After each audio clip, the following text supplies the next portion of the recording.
This is the theme for a show about food. There'll be chopping and dicing and simmering too. There'll be various ingredients mixed all together in various amounts that she doesn't quite measure.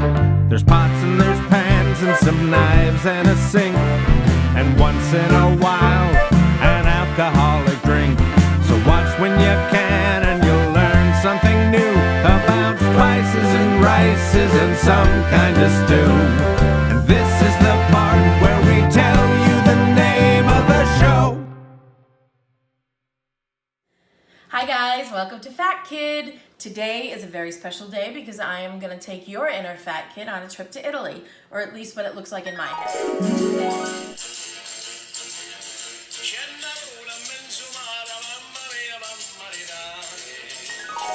I'm going to teach you tips and tricks for a versatile sauce that will replace that crappy jar of store-bought sauce. Because listen, here's the thing. You have at least a little time now, right? Store-bought sauce has a lot of sugar in it, has a lot of salt in it. I'm not saying that my recipes are healthy by any means, but I like to know that I control what goes into it and the flavors that I'm building for the food that I'm gonna serve to my people. So I am gonna take you through that and show you how to make your regular old sauce more versatile. And I'm gonna show you a really quick and budget-friendly way to do a chicken parm that you can bang out after work, no problem, and you won't hate your family for it. Would you be surprised if I told you this is all you need to make a better tomato sauce than the crap that you're buying from the grocery store in the jars? Here's how. So I always use 2 cans of about 29 ounces of some kind of tomato product. For these purposes, I like a can of crushed and a can of puree. It gives me the consistency and the sauce that I want. There is nothing worse than sitting down to eat a bowl of pasta and having that weird reddish water kind of pooling in the bottom of your dish. That's so gross. Let's not do that. And throw that jarred sauce away. I have a couple of additions that I make myself for my own sauce that you can kind of mix in, but this is the basics. You need 2 cans of tomatoes. You need an onion. You need some spices, and you need some garlic. I like to use fresh herbs and garlic, but if you don't have it and this is what you have in your pantry, you can still make a better sauce than what you're getting at the grocery store. So in my version, I'm gonna add some carrots and celery, some red pepper. I know you guys are gonna get sick of hearing this. I like it. You can completely leave any of these ingredients out as long as you stick with the basics I just told you. Very surprising. I like to put a little fresh thyme in my sauce because it kind of lingers in there and whispers in your ear a little bit and you're not sure what it is. I love that. Fresh oregano. I prefer oregano to basil. Basil to me, I don't love it. I use it sparingly when I use it, but it's not my favorite, so I adapt. Listen, Italian food is some of the best food in the world, and you have to adapt. And if you ever want to try any new kinds of food, you have to challenge yourself. I ate a chicken heart and it took an entire bottle of wine to swallow it, but I tried it. So I am right now going to start showing you how I make my take on this, and I'll help you along the way with measurements and stuff. I will always post the complete recipe and ingredients list with the exact measurements that you need, whether you're using fresh or dry herbs. With the dry herbs, you need actually 3 times more fresh herbs than you do dry herbs.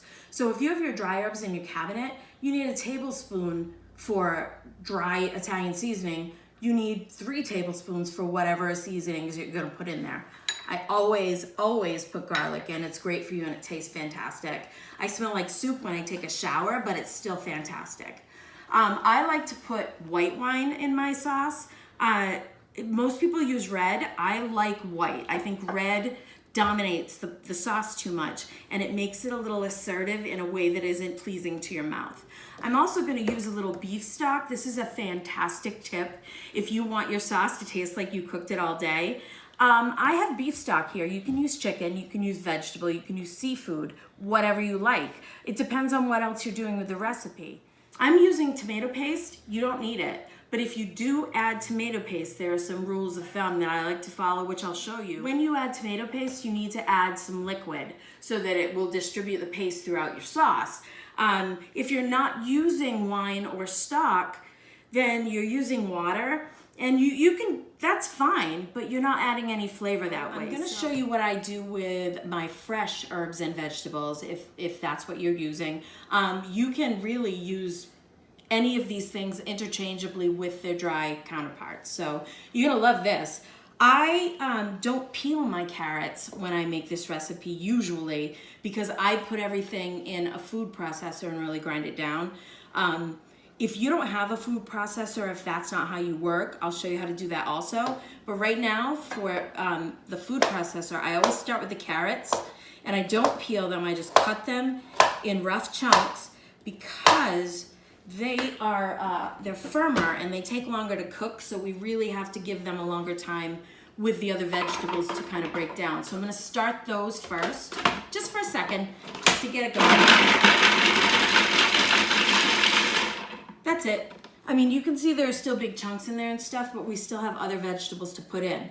I am gonna put the rest of the carrot in, but I wanted to show you first when I actually have to cut them by hand. If for some reason I don't have access to a food processor, I usually cut it in half. And I give it a flat side, so I cut just a bottom.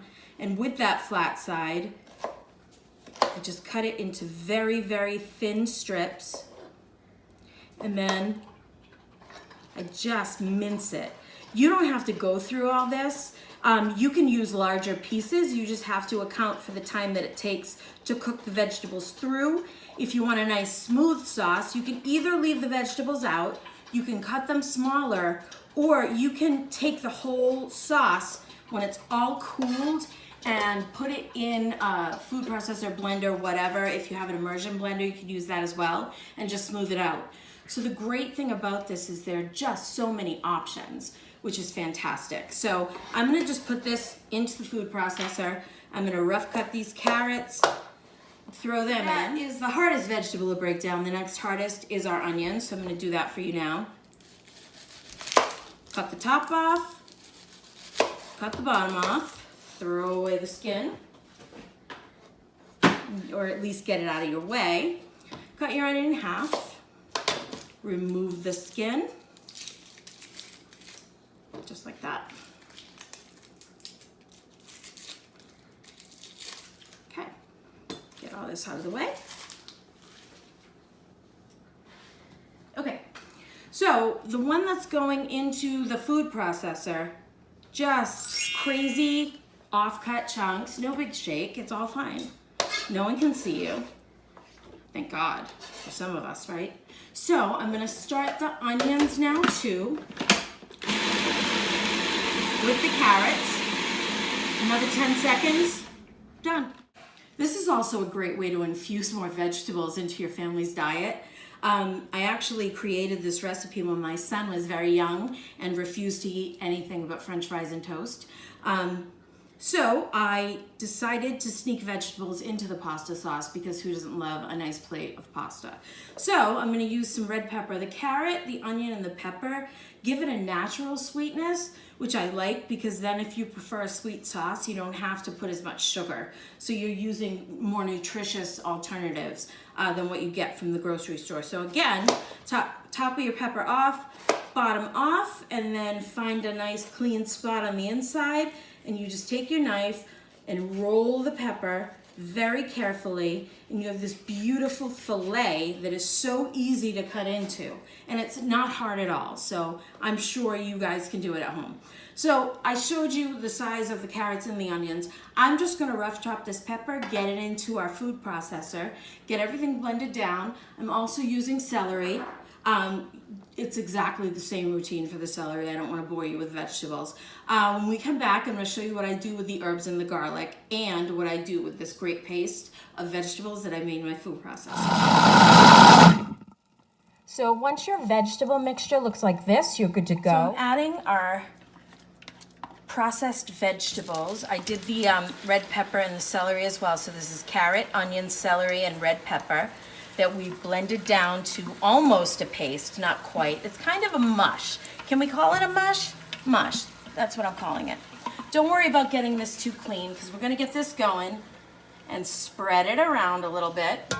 Put this here for now. We're gonna add right now a nice hearty pinch of salt. Don't be scared because people often under-season their food. Don't go nuts either because then you can't eat it. My sazon, which you can totally leave out. Pepper. I also need some Italian seasoning. I do about a teaspoon dry. So you want, I would do a teaspoon each of basil, thyme, and oregano, but you can do any mixture of Italian herbs that you like. I'm also going to be adding some fresh oregano. I use the basil sparingly because I don't love it. So I'm going to turn this down a little bit, give it a stir.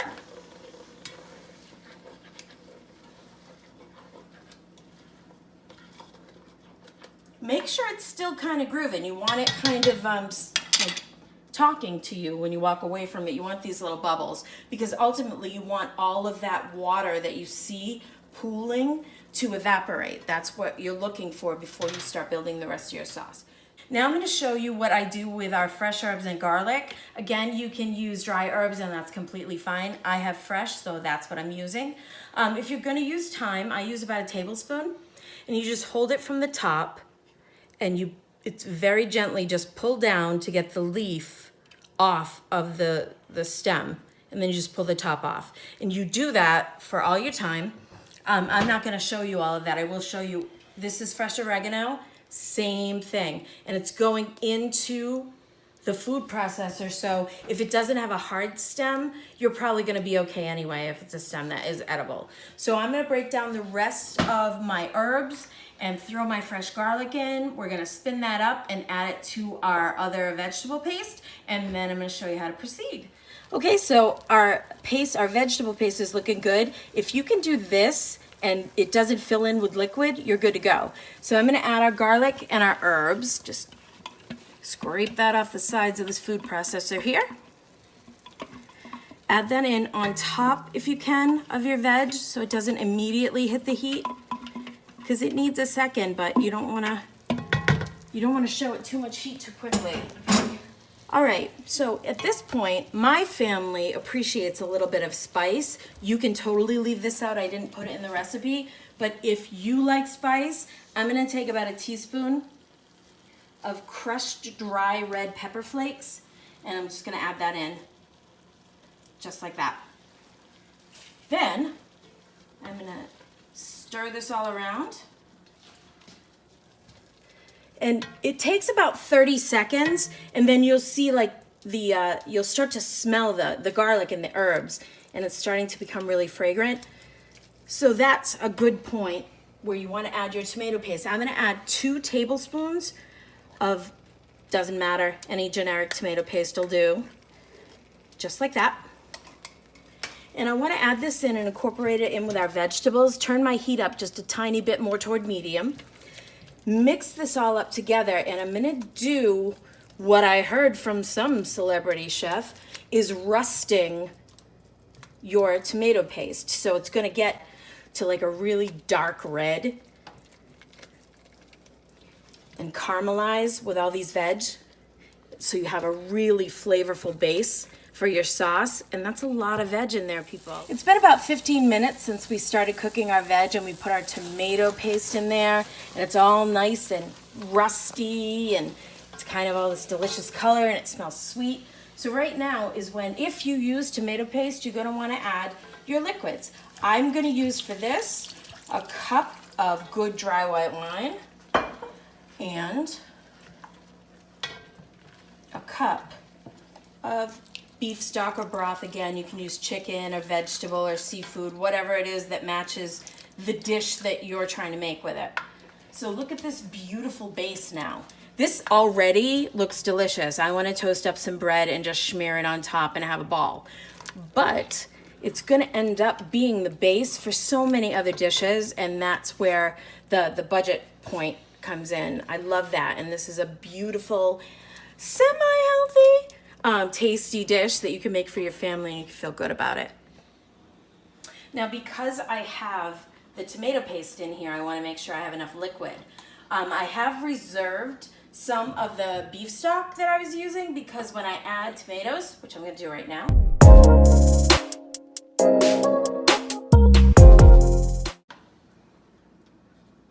so now you have two choices. You can either put this on simmer and cook it all day long, or have it on a little bit of a bubble, but not so much that it's sticking to the bottom of the pan, and you can have dinner on the table in an hour. That's just for making this basic homemade sauce. But if you decide to pull one out of the freezer and build a sauce from there, your options are unlimited. Because I'm a crazy lunatic, I can't leave anything at the bottom of these cans, and I didn't get everything by scraping them out, so I always just reserve a little bit of my stock, pour it in one of the cans, and then literally toss the liquid back and forth between the two cans so I can get everything I need and I don't waste anything. And you have almost tomato juice coming out of there. You know what I love? Chicken parm. You know what I don't love? Pounding chicken breasts. I also don't love when my breading doesn't stick to my chicken cutlets. So I'm gonna show you guys a couple of tricks that I've learned over the years that I really wanna share because I think it makes it so much easier and accessible for people who just don't think they have the time. So I'm using chicken tenders for this recipe. I know you're thinking, great, we're gonna have chicken finger or Parmesan, but that's not the case actually. So the chicken fingers have this tendon. Now, if you don't mind the tendon, you can leave it in. I like to remove it, so I just take my shears and just cut it down the back here, through here, and then give it a snip and try and get it out there. I usually have to use the shears. So I take it out, you do not have to. All my chicken tenders are clean, and now I'm gonna go through the process for you of how I bread them, which is kind of my trick for keeping my breading sticking to my chicken and not my pan. So I just have some flour here. I'll have all the measurements in the recipe. It all depends on how much chicken you're using. Tenders you get by the package, so you'll be fine. So I always remember to season every layer, but in this case, I usually tell you season aggressively, but in this case, I want you to season cautiously. Every layer has to be seasoned, so you don't want to over-season these and not be able to eat them. Just a little salt and pepper on your tenders, a little bit of salt and pepper in your flour, same thing with your eggs, and then you have a cup and a half, 2 cups of breadcrumbs here with the salt and pepper already in. I get some fresh grated Romano cheese, and I put that in. It's just a nicer breading altogether for this dish. So I just mix that all up, like that. Doesn't have to be completely incorporated because cheese actually, it breads very well. So you also wanna make sure that everything's just kind of sitting at the bottom of the dish and you don't have piles sticking up. So here's the deal. How does it not stick? This is how it doesn't stick. You take your chicken tender, you put it in your flour. This is the point where I do something in my recipe called smack the chicken. So you don't want excess flour in your chicken, and you have all these sort of piles and clumps of flour on your chicken. So what you want to do, you just want to smack your chicken. Just smack it on up like it's been bad. All right, and then you want to put it, look how beautiful that is, by the way. There's no clumps. It's just a nice, clean, dry layer of flour on your tender. That's important because this is going to be the sealer that sticks everything together. It's the first layer. So you want to put your tender into your bread, into your egg wash, and just grab a fork so it doesn't get super messy. It is going to get messy, so if you're dainty and you don't like to get messy, this is not the recipe for you. So coat your chicken tender in the egg wash and drip off any excess. You don't want scrambled eggs in your chicken cutlets. Then you want to move it over to your breadcrumb and cheese mixture. This is where it happens now. This is important. So you just take your fork, spoon some of the breading over top like this.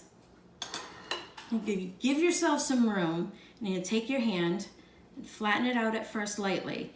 Then you're gonna take the palm of your hand and the fattest part of that chicken tender and push down firmly, but not like an animal. Okay, and just do that to the rest of the chicken tender, like that.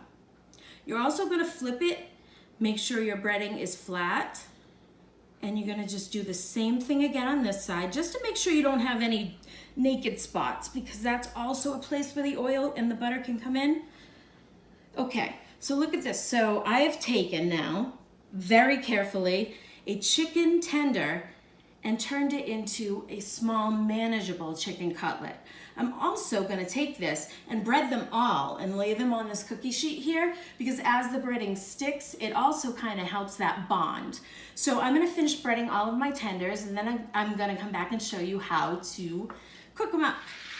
So I have about a cup of oil here. I'm using canola, but you can use whatever you have. Be careful with olive oil, it has a different smoke point. I've also got a half a stick of butter in here. You can see it's really sizzling up.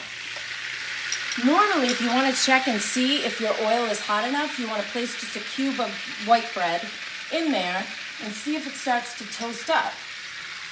So once that cube of bread is brown and delicious, then you should be good to go for your cutlets. So I'm not going to continue it here, but that's a good rule for anyone to follow. So I'm going to start adding my cutlets. Just let me get this butter kind of dissipated.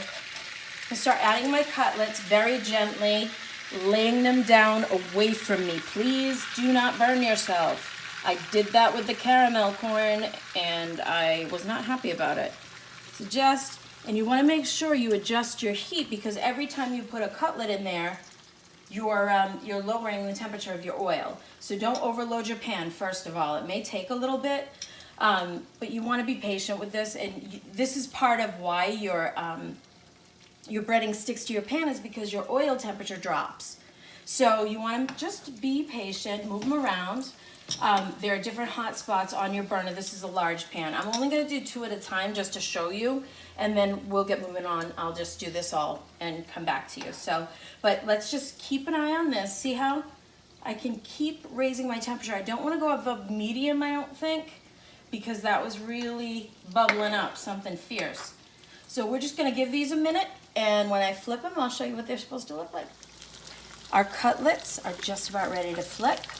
So gently, see that nice sizzle and the nice brown on there. You don't want to make it crazy because it will darken up. Once these are ready, I'm going to take them and put them on my cookie sheet with a cooling rack. And as I cook the rest of my cutlets, I'm just going to keep them warm in the oven until we're ready to turn them into our chicken parm.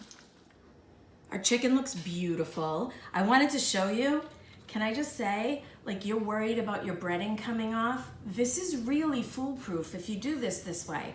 You have to pay attention. You gotta smack the chicken to make sure that flour is just very sheer. I think that's where you're going wrong. The other place you might be going wrong is with your temperature of your oil or overcrowding your pan. So I've made these, and there are 3 of us in my house tonight, and we only need chicken parm for 3. Some people will make their chicken parm and they'll put it over a pool of sauce and gobs of cheese, and they'll serve it proudly, but what they're doing is erasing all the effort that they made getting these things gorgeous and crispy. You're putting it into liquid and you're making it soggy. Don't do that. Also, you only need to take what you need. So let's be generous. Each person gets 2 cutlets in my family with their dinner. The rest of them, I'm gonna put on this plate, and we're literally gonna put these into freezer bags and put them in the refrigerator. Because if we wanna make chicken cutlet sandwiches the next day, we can still do it. They're great to put back in the oven and they'll crisp right back up. You don't need to put them in the microwave, but if you have to, you have to. They're still great. So these gorgeous cutlets are all set. I'm gonna show you how to put together the parmigiana. I just wanna wipe my hands here. So what I do is very simple. I have here some whole milk grated. This is grated. Whatever. I have some grated mozzarella, sorry. And I'm just gonna put that on top, but I'm gonna leave this gorgeous crispy part because I worked so hard to get it. So I'm just gonna load it up with cheese. The bottom is still gonna stay crispy and the edges as well because you're not putting it on the edges. You also haven't put any sauce on it yet, and that's okay. If you want to make Parmesan out of your cutlets again, your leftover cutlets, you can do that just the same. Exactly this process, just leave it in the oven a little bit longer. So I'm also gonna add some finely grated Romano cheese because I like it. It's nice on top there.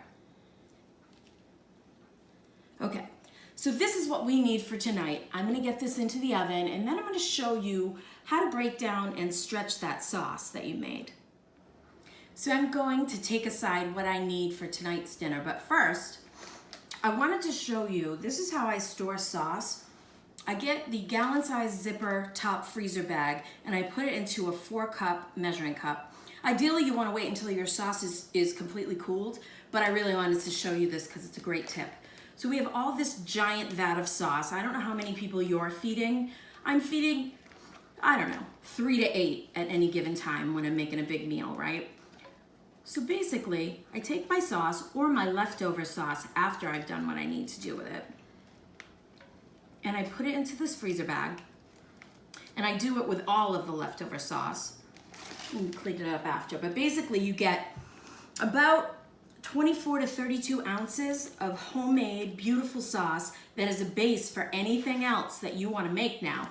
You can make a fra diavolo, you can make a seafood pasta, you can make a vegetable pasta. The only thing in here that isn't vegetarian is the stock.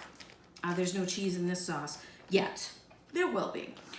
So basically, you take the sauce and you just lay it down in these freezer bags, and you can stack them up. But once they get into your freezer, and you let the sauce distribute, you have these nice flat pouches that you can lay on top of each other or sideways, and they don't take up that much room in your freezer, and you can take one out and make whatever dish it is that you feel like making without buying a jarred grocery store sauce. So I hope that you do. Anyway, I'm gonna finish this up. I'm gonna get my cutlets out of the oven, my chicken parm out of the oven, and get the pasta all ready, and I'm gonna show you how I plate it up. My water's boiling now, and this is really gonna pain some of you. I actually feel it already for you, but I like to season the pasta. I put a little salt in. I would say maybe between 1/8 of a cup and 1/4 of a cup. It's really gotta be salty because you have a lot of water and you have a lot of pasta, so you want it to be seasoned. So I'm gonna stir that salt around and just let it come back up to a boil.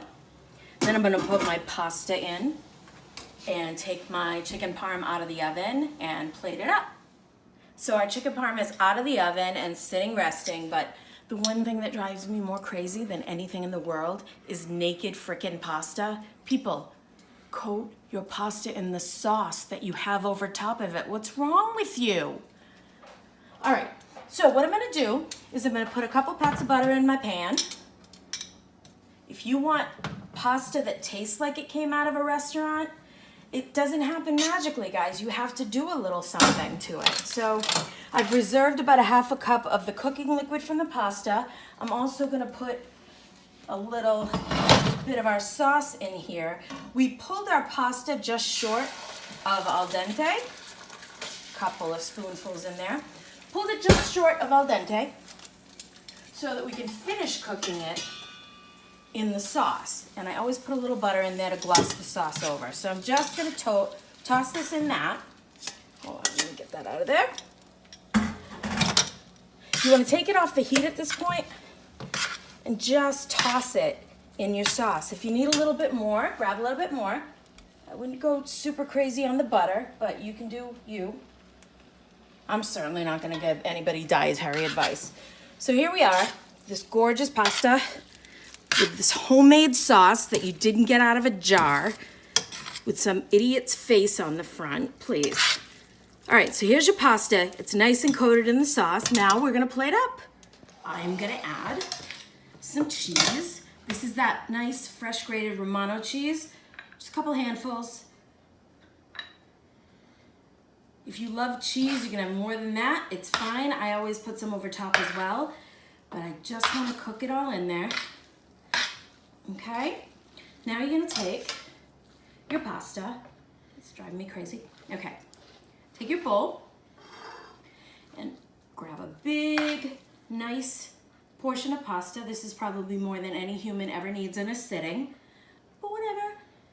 twist. There we go. I'm gonna take a couple of our cutlets. Actually, I'm gonna do the sauce first. Put a little extra sauce over top. But at least if you don't have enough sauce over top of your pasta, you have options here. Like there's actually pasta, there's actually sauce already on the pasta. So I'm gonna take a couple of our cutlets here and here. And if you want a little extra sauce over top, that's fine, but you didn't lose all that crunch that you built when you made your cutlets. And then just a little extra cheese over top. And that is my take on chicken parm and homemade red sauce. What? All right, we're just about ready to eat here.